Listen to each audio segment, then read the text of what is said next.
And then just kind of similar on that note as well, we have this story from Jesse Hanley, who is the founder of Bento. There's another Bento that was like a link in bio that just got shut down, owned by Linktree, but it's not that. It's like an email sending platform, it seems.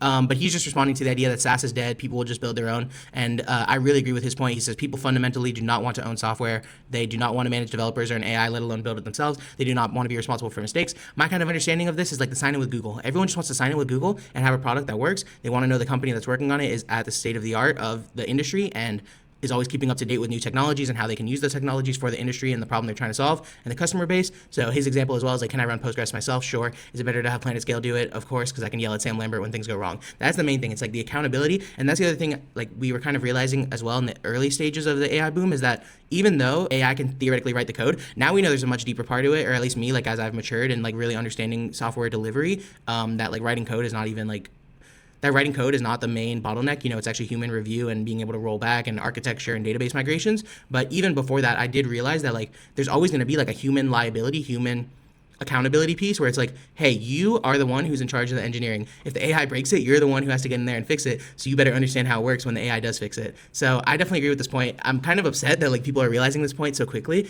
because I thought it was like a contrarian idea of mine that I could like, on some Peter Thiel stuff, like just take advantage of and go to the moon. But people are realizing it. Obviously there is the vibe coders as well who are still going crazy. That's what I realized as well before is like even before the AI boom, there were people on Twitter who were coding stuff that was never going to get launched and it was just for the demo, which is essentially what people are doing now with vibe coding. So it hasn't really changed. There's just new tools to do it. But the people that are building real proper software do understand that like you have to focus on the project you're working on. You have to utilize vendors where you can and services so you can save time and focus on the problem you're solving.